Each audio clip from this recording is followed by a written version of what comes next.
ছোটবেলায় কিছু পোলাপাইন এত জোরে জোরে চিল্লাইয়া পড়াশোনা করতো যে মনে হইতো যে হেরার মতন ব্রিলিয়ান্ট স্টুডেন্ট এই দুনিয়ায় নাই। ঈশ্বরচন্দ্র বিদ্যাসাগর এইসব দেখা জীবিত হয়ে যাইব না। মানে তোমরাই কও এত জোরে জোরে চিল্লাইয়া পড়ার কোনো কারণ আছে? আমার তো পার্সোনালি এইসব শো অফ মনে হইতো, যে মনে হইতো যে হ্যাঁ দেখানির লাইগা এত জোরে জোরে চিল্লাইয়া পড়তাছে, যে দেখো আমি কত ব্রিলিয়ান্ট ছাত্র, আমি কত পড়াশোনা করি, আমাকে এখন সবাই অ্যাটেনশন দাও। তো ছোটবেলায় আমাদের পাশের বাসার এক পুলাই সন্ধ্যা হইতে না হইতে এত জোরে জোরে চিল্লায় মাইন্ড ছেড়ে শোনায়া শোনায়া পড়াশোনা করতো যে মনে হইতো যে হের পড়া দেখে আইনস্টাইন, নিউটন, টেসলা সব কবর থেকে উঠটা হের পড়া থামানির লেগে পাগল হয়ে যাইবো। আর এইসব দেখে আমার আম্মাই কইতো, দেখ হাসিব ভাইয়ের পুলাই সন্ধ্যা লাগতে না লাগতে এই পড়াত বইয়া গেছে, আর আমার গুণধর সন্তান এখনো টিভির সামনে হা কইরা তাকাইয়া আছে। আম্মু আর 5 মিনিট দাও না, এমনই কার্টুনটা দীক্ষা পড়তে হইতাছি, যা পড়তে ভাই, খালি 24 ঘন্টা টিভি দেখা যা। মানে এইসব হালার পুতা চিল্লানির লাইগারে ভাই আমি শান্তি মতন একটু টিভিও দেখতে পারতাম না। সন্ধ্যা হইতে না হইতে ছাগলের 3 নাম্বার বাচ্চার মতো চিল্লায় চিল্লাইয়া পড়তো। তো এইসব দেখারে ভাই চেইতা মাইতা আমি একদিন ভাবলাম যে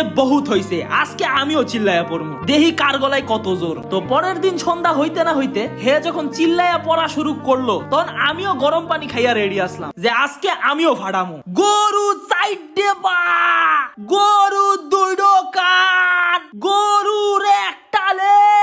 আমার এই চিল্লানি হইনা দেই হেও আমার থেকে বেশি জোরে জোরে চিল্লাইয়া পড়া শুরু করছে। এইটা দেখে আমি ভাবলাম আমি কম কি ভাই, আমি বই নিয়ে লিটারালি হের বাড়ির দরজার সামনে গিয়া আরো জোরে জোরে চিল্লাইয়া পড়তাছি যাতে আমার পড়া হে আরো জোরে শুনতে পারে। মানে কি একটা যুদ্ধ চলতেছিল রে ভাই, কেউ কাউরে ছাড় দিতেছিলাম না। এই চিল্লানির মাঝে হুট করে দেখে ঠাস করে একটা ঝাঁটার বাড়ি আমার পিঠে ইয়া পড়লো। তাকায়া দেখি আমার আম্মা, খালি আমার আম্মা না পুরা বিল্ডিং এর মানুষ জড়ো হয়ে গেছে আমরা চিল্লানি শুন না। হেরা উল্টা মনে করছে যে হাসিব আঙ্কেলের পুলা আর আমার লগে মনে বিশাল একটা মারামারি হয়ে গেছে। মানে কত জোরে জোরে চিল্লাইছি একটাবার ভাইবা দেখো। এইসব দেখে ভাই পিঠটা ডলতে ডলতে কান্দা কান্দা চোখ নিয়ে চুপচাপ কইরা ঘরে ঢুইকা পড়তে বসলাম। তবে যাই কও চিল্লানি কিন্তু আমিই জিতছিলাম।